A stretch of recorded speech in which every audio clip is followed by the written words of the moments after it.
Yeah. Hi. I think we have some candy. Happy Halloween, everybody. We have some candy for you all. Thank you for having our Thank you. Oh, that was lovely. It was really lovely meeting so many folks here as kids and families. And so hopefully everyone had a wonderful time. And we were happy to host all of you and your families. All right. Don't be fighting over the candy now. It's enough for everybody. Happy Halloween and good afternoon. So today, as you all see, we'll see momentarily, the president has big news for hardworking Americans in his continued crackdown on junk fees, building on actions he's taken to date that have saved Americans billions of dollars. Today, the president is cracking down on junk fees in retirement, investment, and advice. Too often, financial advisors steer clients towards certain investments, not because it's in their client's best interests, but because it means the best payout for the advisor. These costs add up. One of the investment products we looked at cost Americans as much as $5 billion per year in junk fees. Over a lifetime, these conflicts of interest can cost up to 20% of retirement savings, tens of thousands of dollars for a middle-class saver. Are you okay? Okay. All right. I'm sure your favorite is in there. That's why President Biden is announcing new actions to protect retirement security by cracking down on these junk fees. This is another key step in our work to promote competition under Bidenomics to put money back in the pockets of hardworking families. And keeping with that theme, today we wanted to highlight another drug that thanks to the president's leadership, Medicare can now negotiate lower prices to save Americans money. Enbrel, a drug that treats certain types of arthritis, is one of the first 10 drugs selected for Medicare price negotiation as part of President Biden's Inflation Reduction Act, which passed with zero Republican votes. You can see from the chart about this particular drug. Last year, more than 47,000 Medicare recipients took this drug, and those seniors spent over $43 million in out-of-pocket costs, while Big Pharma made record profits. In fact, sellers of this arthritis drug executed more than $89 billion in stock buybacks and spent $213 million on lobbying since the drug hit the market. At the same time, seniors like Judy Aiken, a 69-year-old retired nurse, are getting squeezed. Judy pays $339 per month out of pocket for just one Enbrel prescription she needs to manage her arthritis. So, while sellers make record profits, Judy is forced to watch what she spends every month. And that's wrong. The president believes that's wrong. And that's why he and congressional Republicans finally took on Big Pharma and won the ability to start negotiating these prices so seniors don't have to choose between health care and other basic needs. And thanks to the Inflation Reduction Act, millions of Americans will see lower prescription drug costs. Now, this morning, as you all know, President Biden held a meeting with a bipartisan group of senators to discuss efforts to ensure trust, safety, and accountability in AI development. Senate Majority Leader Chuck Schumer was here. Senator Mike Rounds, Martin Henrich, and Todd Young participated in the meeting, and the president thanked them for their leadership on this incredibly important topic. The executive order President Biden signed yesterday is the most significant action any government in the world has taken on AI, and we're talking about safety, security, and trust, and it will ensure America leads the way in a responsible way as we move forward with AI innovation. As Congress works to determine its exact approach, the president is urging members to move forward on legislation swiftly in a bipartisan manner. With that, Admiral John Kirby from the National Security Council is here today to give an update on Israel and take any other foreign policy questions you may have for him. And Admiral? Okay. Good afternoon. So today I'm pleased to say that another 66 trucks got into Gaza over the last 24 hours with life-saving humanitarian assistance, including food, water, and medicine. It's the highest single-day delivery so far, But again, it's a trickle compared to what needs to get in, and we're going to keep working that very, very hard. Dozens of more trucks are expected to clear today. Expected to clear. I want to caveat it with that. We're obviously watching this as closely as we can. We hope that they all get in. But still, again, it's just a fraction of the need. We're also continuing to press for the resumption of essential services, including water and the delivery of fuel. Fuel is going to be critical here, certainly in coming hours and days, as the existing stocks are running low to near empty. And of course, we're supporting efforts for safe passage for civilians in Gaza and those wishing to depart, while making it clear that we will not support any forced relocation of Palestinians outside of Gaza. Now, to that end, and to all those ends, President Biden will speak with His Majesty King Abdullah II of Jordan this afternoon to discuss further cooperation with Arab partners to address this worsening humanitarian situation, and certainly we'll have a readout for you when that call concludes. Now, on the topic of humanitarian aid, again, we've said this many, many times, but it is absolutely critical. And we know that there's bipartisan support for that. There continues to be strong bipartisan support for supporting Ukraine as it continues to defend itself. This is international interest, and these two issues, Ukraine and Israel, are intertwined.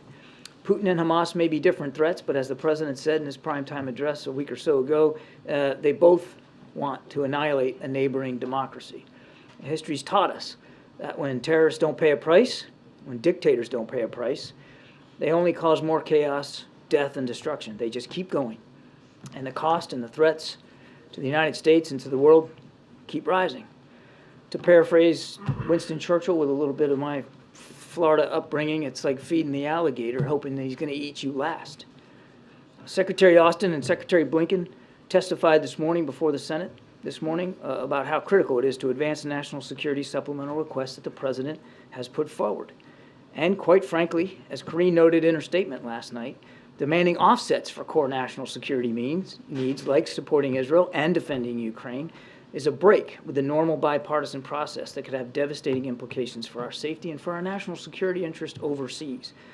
There shouldn't be any political games played here with our national security or trying to turn support for Israel's self-defense into some sort of political football. So with that. Thank you. Admiral Kirby, would President Biden veto any funding bill that provides assistance to Israel but not to Ukraine?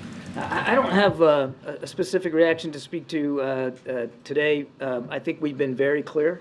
You saw it in Karine's statement last night, how deeply concerning this House Republican bill is, and how it doesn't meet our national security needs.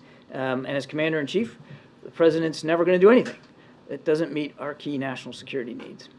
Would the President support a bill that provides funding for Israel but also cuts more from the IRS? The President believes that the supplemental request we submitted, in every aspect, in every bucket of funding that we're asking for, is critical for our national security needs. And I would remind that these are urgent requests.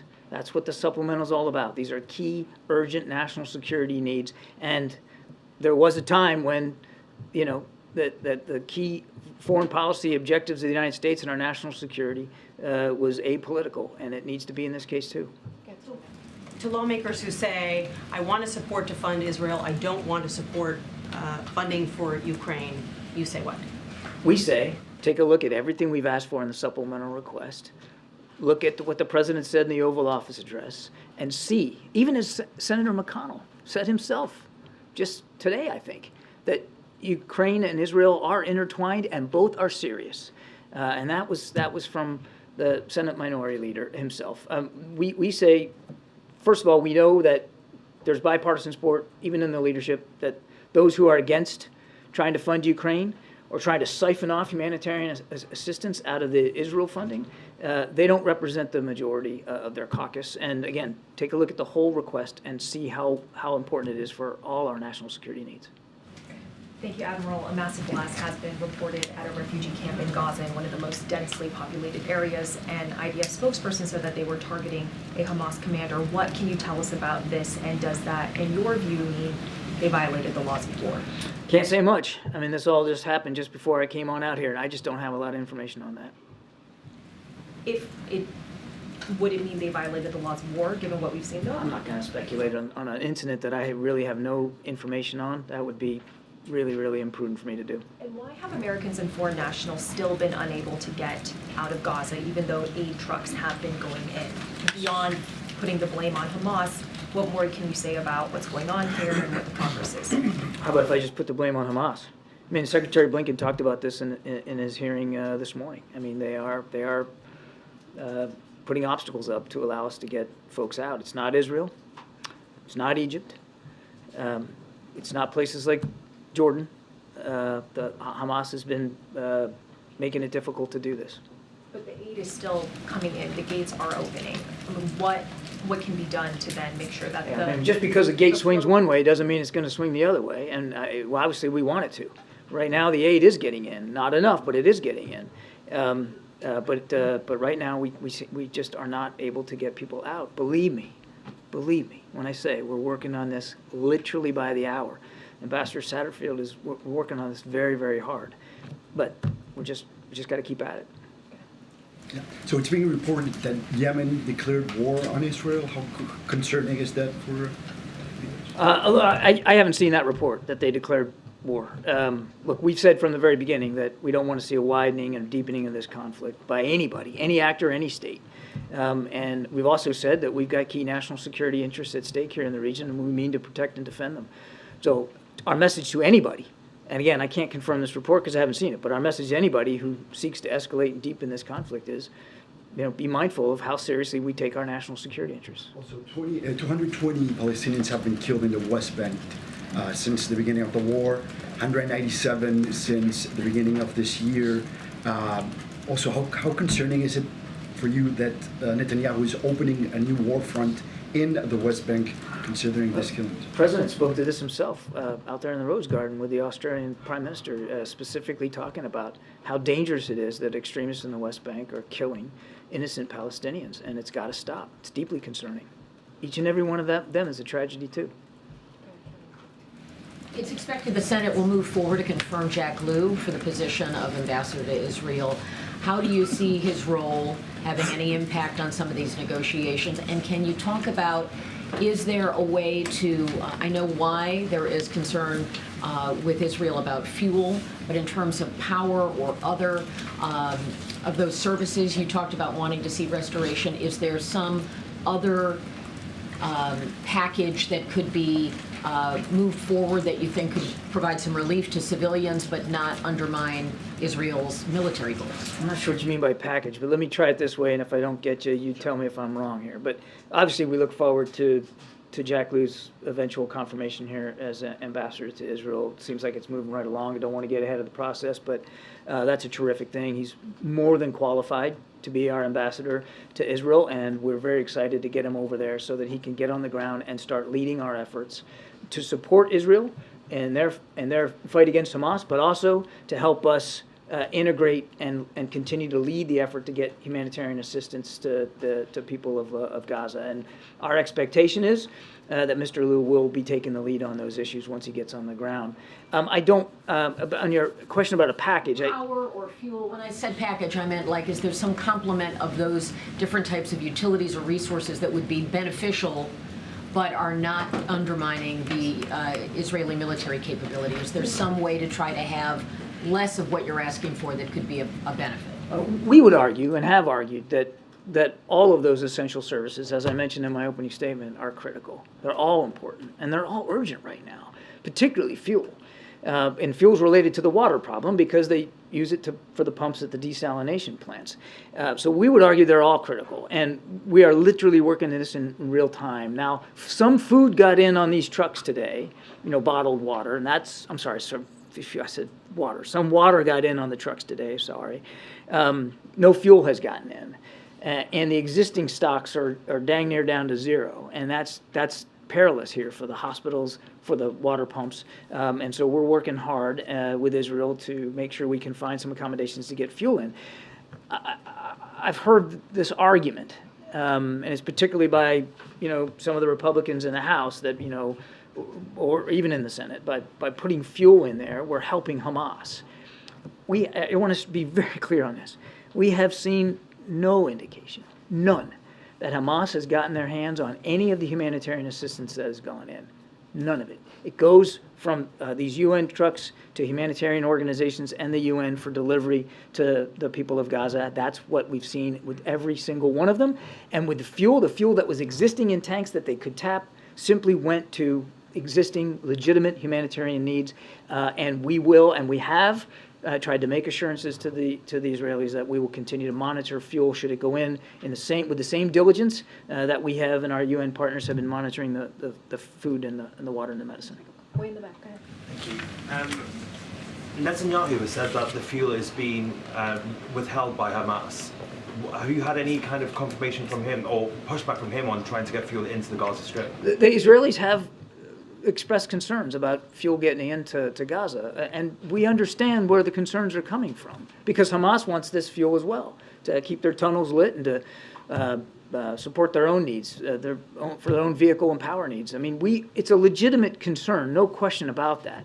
Our argument is that it's also a legitimate need of the innocent civilians in Gaza who are suffering right now in desperate need of continued medical care and fresh water to drink. And so what we're working on with the Israelis is an accommodation here where they can be confident that it's not going to go to Hamas, and we can be confident that it's going to get in and get to the people in need. And we're still working on that. Has he been receptive to those concerns? I won't talk about our diplomatic conversations in any great detail. I'll just tell you that we understand their concerns. They're not illegitimate, and we are working very hard to address those. Go ahead, SV, in the back. Yeah, thanks. Admiral, I believe the President has, a lot of people have said that the information coming from the Gaza Health Ministry is not reliable because it's controlled by Hamas. We can see on social media just terrible things happening, presumably to civilians, children in Gaza. So does the United States have its own estimate of what's happening and how many people in Gaza, and where should the rest of us get accurate information on that count? We are doing the best we can to try to get an assessment of the scope of the casualties. And you can imagine we're pulling from multiple different sources. We certainly are not taking the Ministry of Health's number at face value. You know, we're talking to partners on the ground now that we have a direct linkage with aid organizations on the ground. As these trucks are getting in, we are getting a little bit more fidelity on the situation. So we are pulling from multiple sources. And without spouting a whole number here, I can tell you we are convinced that there have been many thousands of civilian deaths in Gaza thus far in the conflict. And as I've said before, I'll say it again, each and every one of them is a tragedy.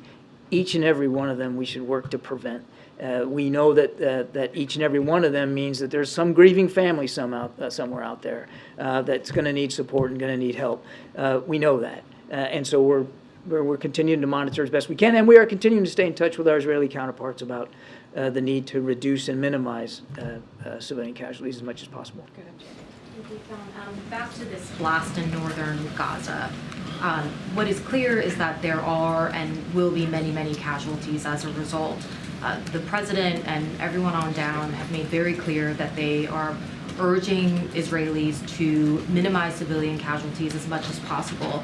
Is it clear at this point that that is not happening, that civilian casualties are not being minimized?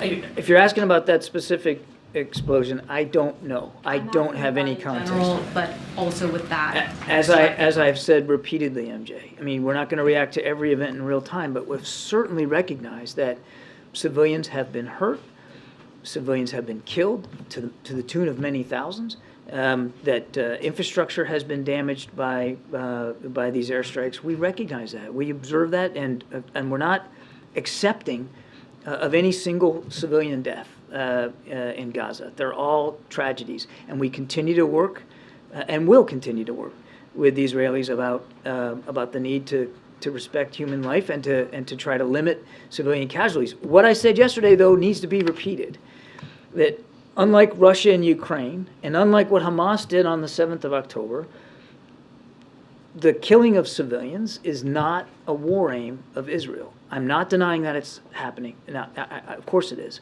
and it's tragic. But it's not the goal of Israeli forces to go out and deliberately take innocent civilian life. And they have tried to make efforts to minimize that. But would you go as far as to say that Israel is not successfully minimizing civilian casualties in Gaza? I would say is what I said to you before. It's obvious to us that that they are trying to minimize. Secretary Blinken said today that U.S. officials are in close communication with Americans who are stuck in Gaza, wanting to leave, phone calls, emails via WhatsApp. What exactly is being communicated to those Americans in those messages? Well, I'd refer you to the State Department to speak to that more specifically than me here at the NSC, but as we understand it, it's to keep them informed about our efforts to try to get them out and to make sure that they know that we're not tiring and that we're gonna keep trying to do that. But do you have specific guidance on, where they should go, who I they don't. should call? You got to talk to the State Department about that. They're the ones in direct contact. John, Hamas is claiming that they will free some foreign hostages in the next few days. Has the U.S. been alerted to this by any official channels? Do you have reason? That's the first time hearing that report. We'll have to see whether it pans out or not. Obviously, we want that to be the case. And are you hearing anything about the crossing into Egypt opening tomorrow to allow some injured Palestinians out? I've not heard that report. Given the airstrikes on the refugee camps near Gaza City, would now be the time for a humanitarian pause? I know you've said the U.S. position is no ceasefire, you don't support a ceasefire, but would now be the time for a humanitarian pause? Well, without getting into this specific moment that we're in right now or litigating this from the White House podium, we do believe that humanitarian pauses could be of value, but they have to be, there has to be credible support on both sides here for where to do it, when to do it, for how long to do it, and for what purpose. And we're continuing to work with partners in the region, including those who have a direct line of communication with Hamas to see if that's possible. The goal would be to get aid in, to maybe get people out that want to evacuate. It also would be valuable, a humanitarian pause every now and then would be valuable for us if in fact there's a serious effort to get hostages out, because you'd need some kind of pause of the fighting to be able to do that safely. And can you talk a little bit more about the humanitarian aid and the flow and what is keeping more and more larger numbers of trucks from going in? Is it Israel and Egypt not agreeing to allow that to happen? And is it No, there's been a myriad. them to do it? There's been a myriad of factors here. I mean, part of it is, there's got to be an inspection regime for each truck so that everybody can have confidence in what is in those trucks. So that they have to be opened up, they have to be inspected, and that obviously slows things down. I mean, it's not like October 6th.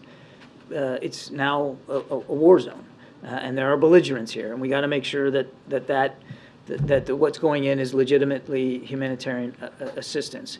And because it's a war zone, it's not the trucks themselves.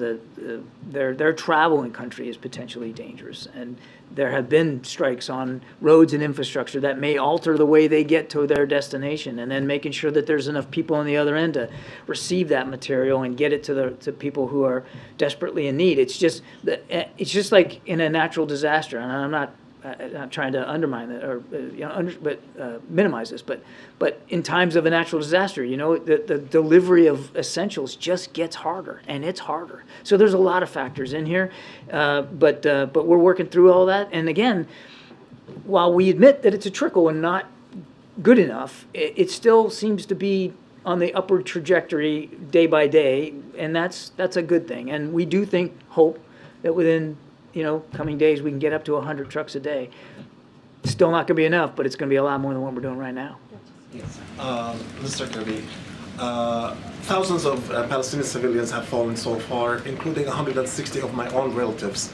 And I'm just wondering, how many Palestinian civilians need to be killed before the United States called for a ceasefire? First of all, my condolences to you and your family. Are you in touch with some that are as much as I can? Not as much as you'd like to be, yeah. But I'm very sorry to hear that. I'm very sorry to hear that. And so I can see this is obviously personal for you. I can tell you it's personal for the president, too. We don't want to see any more civilian casualties. So in terms of a ceasefire, our concern with that is that Hamas benefits. to the tune of being able to refit, renew themselves, plan and execute additional attacks. And as I said yesterday, right now is not the time for a general ceasefire. It is, however, the time to consider pauses in the fighting long enough so that folks like your relatives and family members can get this incredibly needed humanitarian assistance and perhaps a way to get out if they want to get out. So we're supporting that, and we'll see what we can do. But again, my deepest condolences. Well, another question, if I may. Yeah, of course. Now, you talked about creating a safe corridor where Gazans can leave if they want to.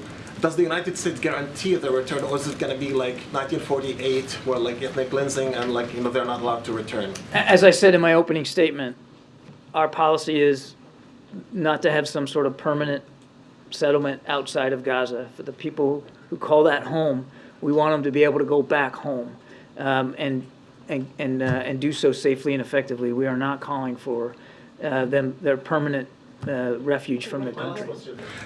During the weekend, Prime Minister Netanyahu referenced the Amalekite, which is a biblical reference talking about the genocide that happened in the biblical times between the Israelites and the Amalekites.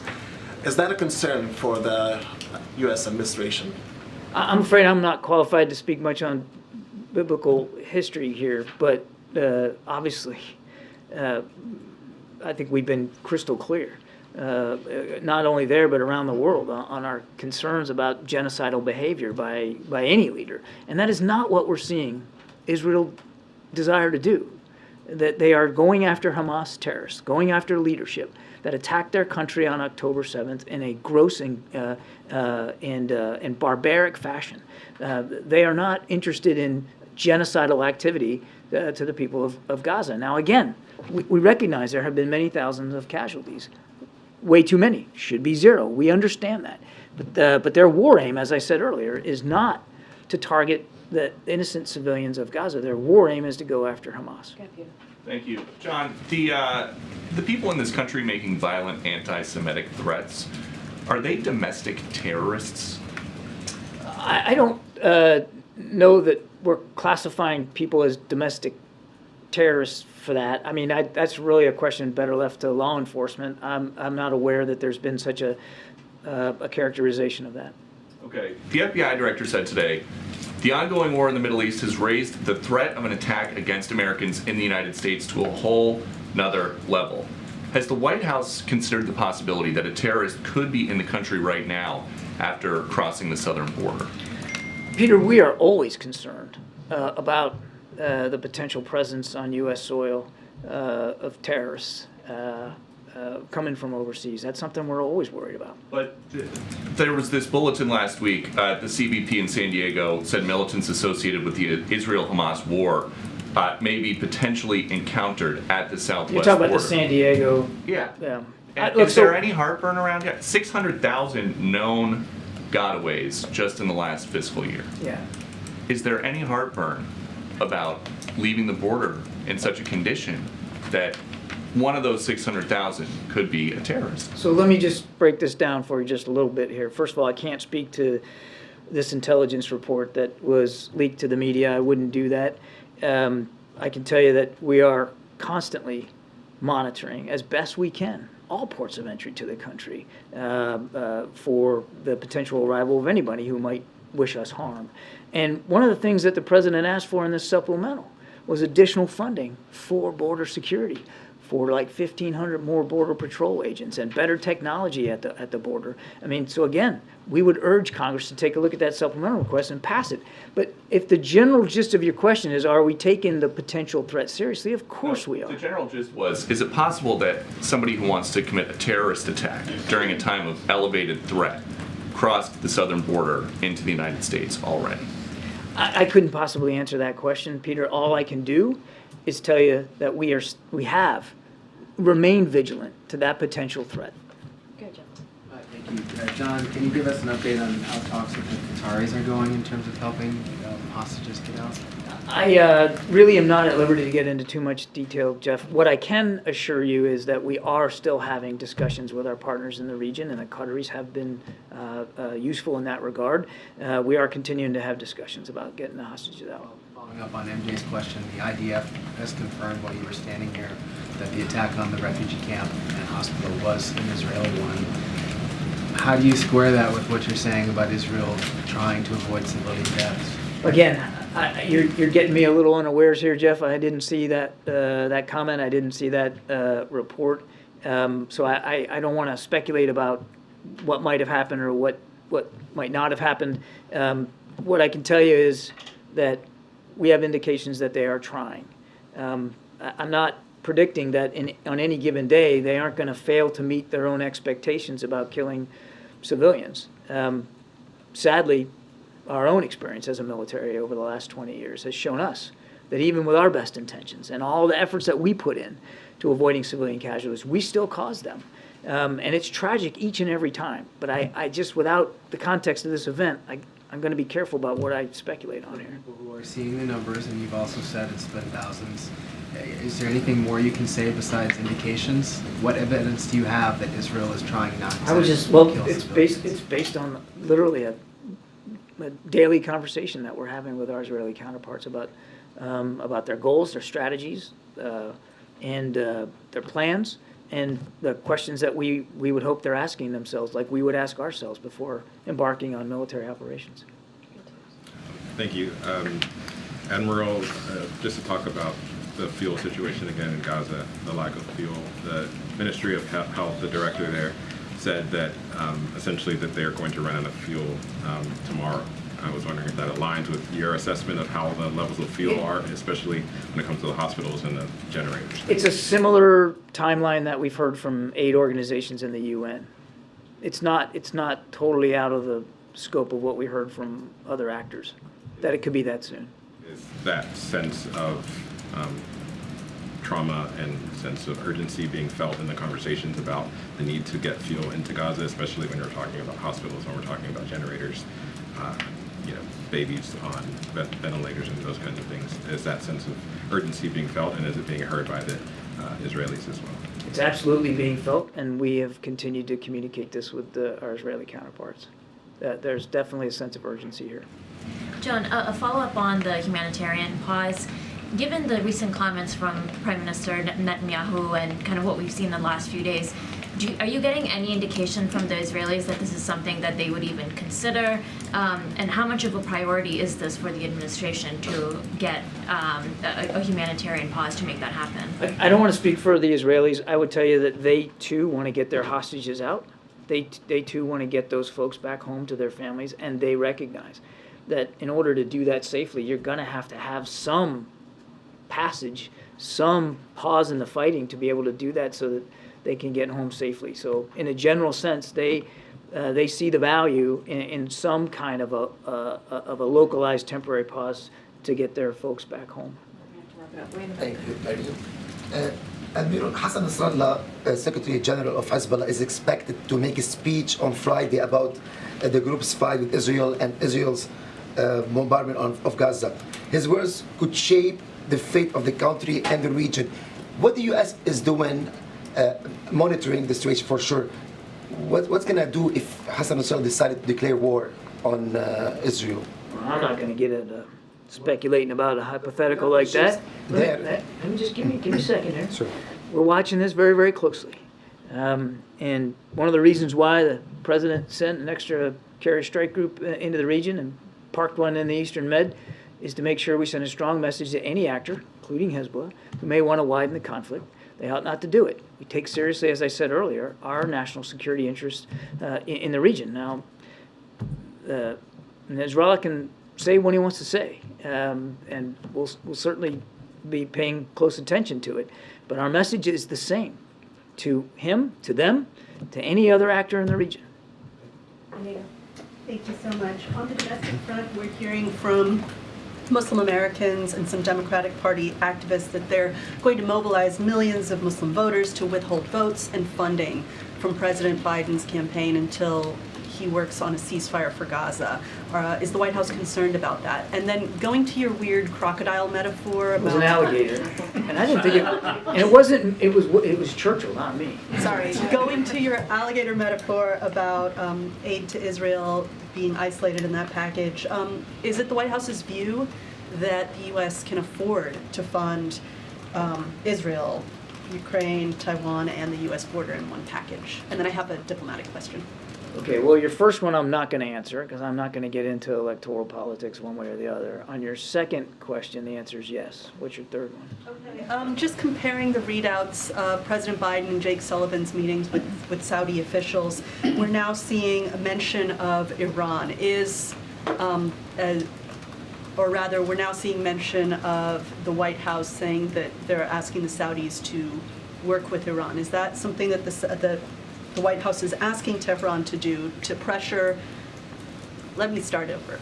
Is that something that the White House is doing, asking Riyadh to lean on Tehran to show restraint? And how receptive are the Saudis? Yeah, I don't want to talk about our diplomatic conversations with the Saudis. We have been, I think, crystal clear about the concerns over Iran and their destabilizing activities and their support for these groups throughout the region.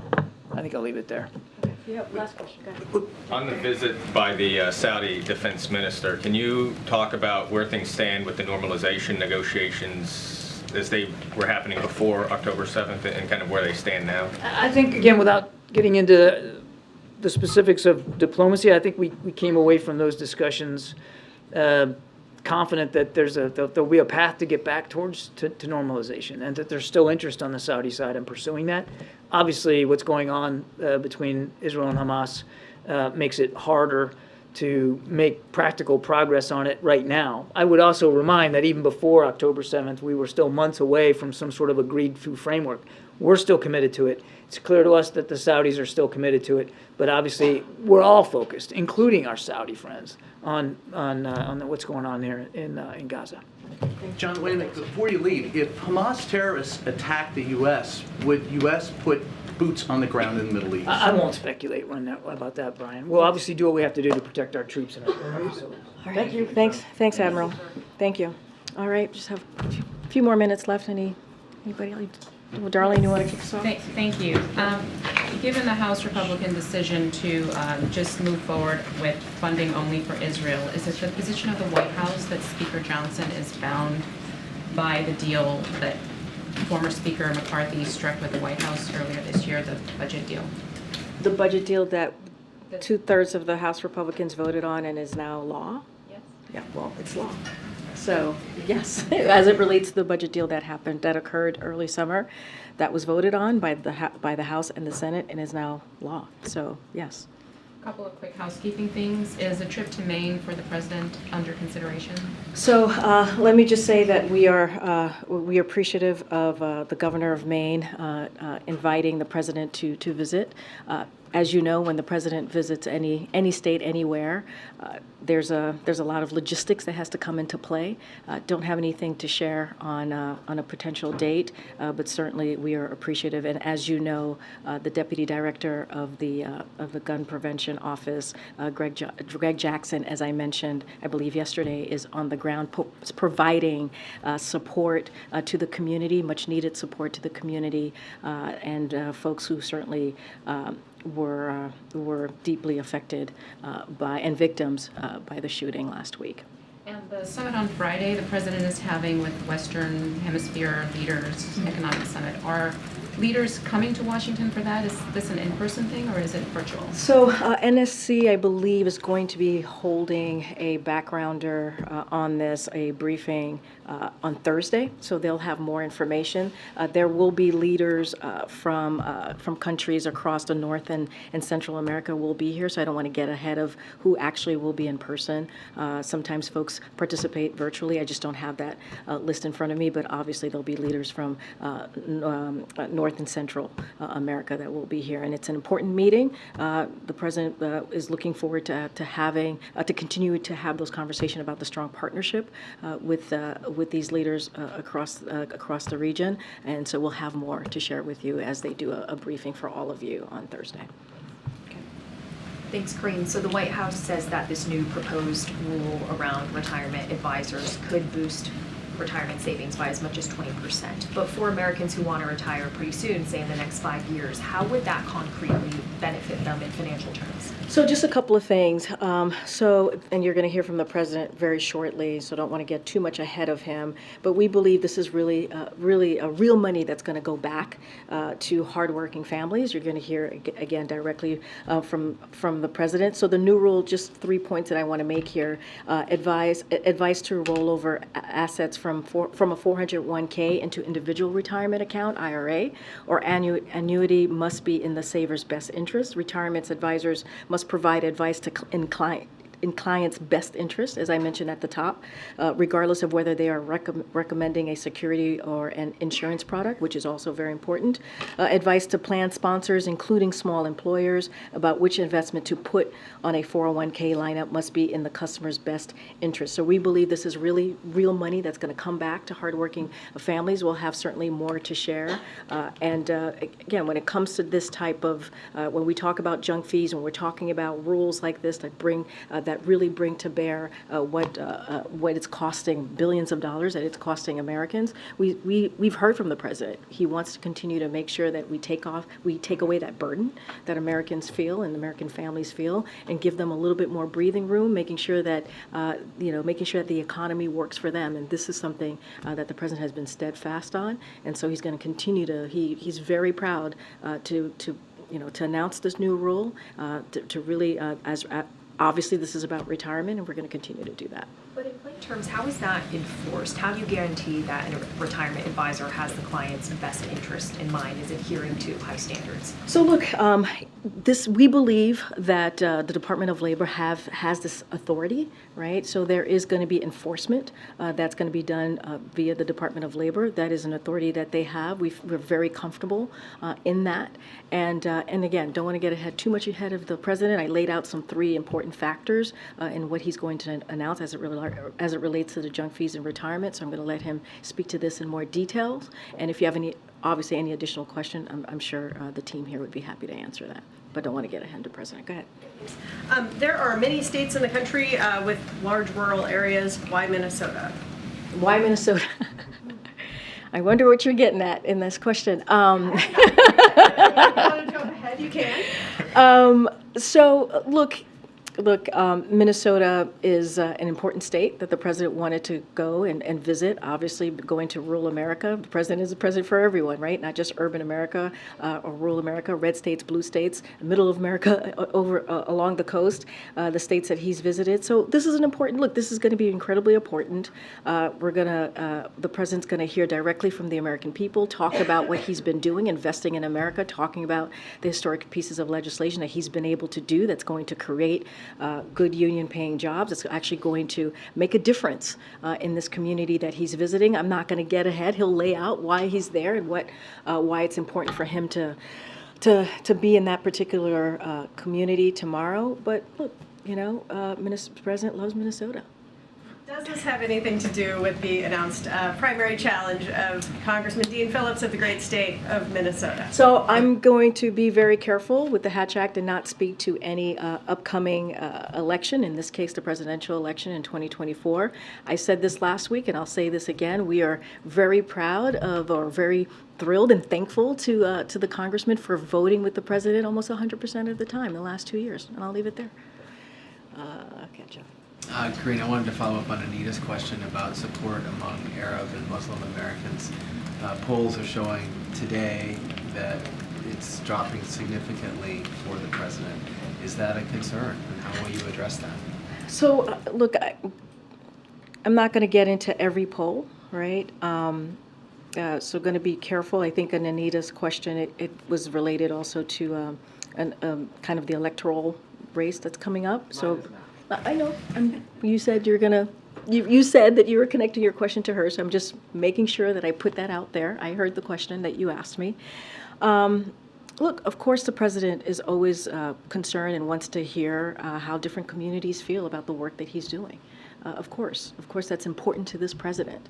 One of the reasons that he's going out there to go into rural America to hear directly from Americans there. One of the reasons that he does these travel, because he wants people to hear directly from him on the work that he's doing on behalf of Americans across the country. And so always, paying attention, listening to what different communities are concerned about. Obviously, that is important to this president. I'm just not going to go into every poll from here, but I get the question, obviously. I'm going to call people. I'm going to call people that I haven't called on. Go ahead. Thanks, Karine. So President Biden hopes to meet President Xi face to face next month. Is the U.S. considering lowering tariffs or easing sanctions or making some gesture to make sure that meeting happens face to face? Look, I mean, we've been very clear. Our policy and how we move forward with China hasn't changed. This is intense competition, right? That we have said that we want to move forward with China. We understand that, and intense competition means intense diplomacy. That's what you're going to see. That's what the president is going to be doing, and having a tough conversation, but important conversation. I'm not going to get into any kind of decisions made on this. This is going to be about the diplomatic conversations. We've seen about three secretaries go to China and having these diplomatic conversations. We saw Secretary Blinken. We saw also National Security Advisor Jake Sullivan having important conversations, diplomatic conversations with their counterparts in China. This is important. This is an important relationship. Again, this is about competition. That's what we want to see with China, and this is going to be an important diplomatic conversation that they're going to have. Is the Chinese not saying yes at the moment To what? To a face-to-face meeting? We've been talking about. The president said he's looking forward to meeting with President Xi, and so not going to get into details about this meeting that's going to happen tomorrow's November, next month. It's going to be in San Francisco. It's going to be a constructive meeting. The president's looking forward to it, and I think that should answer your question. Yes, the meeting's happening. Yes. Thank you. We've been clear. I believe we've been clear about that. I'm just not going to get ahead of the process. I'm not going to get ahead of the agenda. Again, this intense competition it's always important to have this type of diplomatic conversations. That's the best way to manage this type of competition that we see through intense diplomacy, and that's what's going to happen. That's going to be happening with the president. Go ahead. Confirm that the meeting with President Xi is happening? What I'm saying is that we're aiming to have a constructive conversation meeting between the leaders in San Francisco in November. So that's what I'm saying. That's what's going to happen the next month in November. We're having a constructive conversation in San Francisco. Yeah. So I think I just confirmed it. Go ahead, Karen. Okay, I was going to ask that too. But back to Maine, without confirming any trips or talking about that, has the president spoken to the families of the victims of the shooting in Maine? Don't have any conversations or any readout for you at this time. With the families. Obviously, the president's main goal right now has been to make sure that folks on the ground have the resources that they need. We understand. Certainly our hearts and prayers go out to the families and the victims that lost so much on that awful, horrific day last week. And so that continues. As I mentioned, Greg Jackson, who's the deputy director of the new office, is on the ground providing that support, that much needed support on the ground. We don't have any calls to read out. And knowing what we've seen come out now about the gunman's mental health and some of the warning signs that were there, does the president believe that there was something specific that could have been done to prevent that shooting? So here's what we know. We know that more work needs to be done in Congress.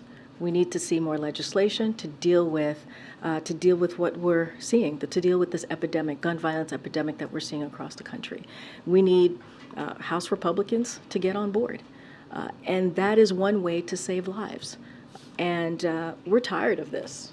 I'm tired of it. The president's tired of it. I'm sure all of you are tired about talking about these horrific mass shootings. There's a reason that this happens, these types of mass shootings happen here in this country, right? And so we have to see legislation moving forward to deal with this epidemic. The president has put forward, as you hear us say all the time, more than 24 executive orders to deal with this gun epidemic, more than 24. And he put together an office to deal with this gun violence, a historic office, something that we've never seen before from an administration, because he knows that more needed to be done. And he wanted to make sure that these executive orders that are moving forward, and also this bipartisan law that was passed to deal with gun violence last year, we wanted to see that expedited. And we wanted to see those processes moving a lot faster. And so that's one of the reasons he put forward the office. But look, we know what works. We know there is common sense legislation that could be put forward right now that can get passed, put it on the floor, put it together, right? Get passed so that we can save lives. We should not have gun violence, guns being the #1 killer of our kids. That should not be. And then the question is, to House Republicans, to Republicans in Congress, why is that happening? Why is that happening, these mass shootings happening here in this country? Because they could change that. They can. All right. Go ahead. 5 months. Karine, you talked, well, actually, I wanted to ask, you've served in this role for quite a while now. I don't know what the average tenure is for a press secretary, but what's your anticipation moving forward? How much longer would you like this job? I'm not going to talk about my bed. We're going to move forward. Go ahead. After today. After today. Go ahead. Back to the Minnesota trip. Rural voters are increasingly voting Republican. To what extent is this trip part of an effort to reach out to conservative communities? Will the president or any of the cabinet secretaries be going to any red districts on this? So, look, the president says this all the time. He's the president for everyone. Again, I just said this at the top earlier when I was answering this question to one of your colleagues. It doesn't matter if it's a red state, blue state. It doesn't matter. He is a president for everyone. So it is important. It's not the first time he's going to a rural area to talk to Americans there. And so he's going to do that tomorrow and talk about what he's done on behalf of this community, but on behalf of Americans across the country. And so this is, the president truly, truly believes that he is a president for everyone. And so this is part of that. It's important, just as he goes to urban parts of the country, suburban parts of the country, to also visit rural areas of the country too. And that's what you're going to see from the president. And you'll hear directly from him and he'll speak to it. Go ahead. Jojo. Yeah, thank you. That's my new nickname. I know, I saw your tweet. You're enjoying your new nickname. Yeah, you know. But real quick, following up on Maine and the possibility of going there. I know you said there's no trip to confirm, you don't have a date, but is it the president's hope to take the governor up on that invitation and go to Maine to meet with families? So again, we appreciate the governor's invitation. As I said before, when the president travels, and you all know this, you've traveled with the president, you know how much of a big footprint he has when he's on the ground. And so there's a lot of logistics that need to be considered, and we're trying to figure that out. I just don't want to get ahead of making any announcement or confirmation from here. Again, we obviously appreciate the invitation from the governor, and we are doing everything that we can. We have been since the moment of this horrific shooting, in providing resources that the community needs, and we've been doing that. As I mentioned, we have someone from the newly minted office to prevent gun violence who's on the ground. I just want to be really mindful. There's a lot of logistics that are put into this, and I just don't want to get ahead of that. Okay, go ahead, Anita. Thank you so much. As Jeff mentioned, there are very many angry Muslim Americans right now who feel like the president isn't listening to them in their appeals for a ceasefire. What is your message to this group of Americans, and what efforts have you made at outreach to this group specifically? So a couple of things. Look, what I can say is this. The president knows that Muslims and those perceived to be Muslim have endured a disproportionate number, certainly of hate-fueled attacks, right, as we talk about what we're seeing here. And so he also understands that many of our Muslim, Arab American, and Palestinian American loved ones and neighbors are worried about the hate being directed at their communities.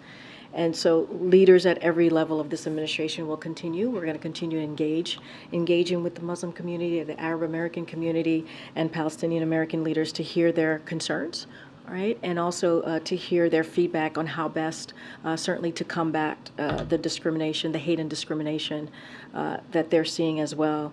You know, we have been in close contact with folks in the Muslim community. We've been in close contact with Palestinian Americans, Arab Americans as well, appointees here, Jewish American appointees as well, to ensure that their perspectives are heard and also that we continue to respect, obviously, their perspective. And so we're going to continue to hear from the community. That's something that we want to do. As I was talking about rural America and how the president is a president for everyone, we certainly want to continue to keep those lines of communication open, and that's really important. Go ahead.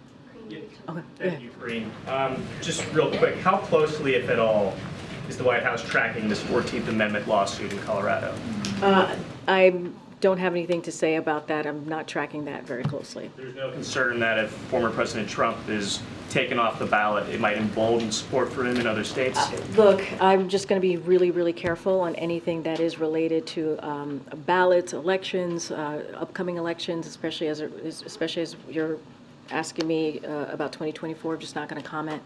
Certainly not going to comment from this podium from here. All right, thanks everybody. It's anti-democratic to refuse questions from one of our country's 4 largest newspapers, Karine.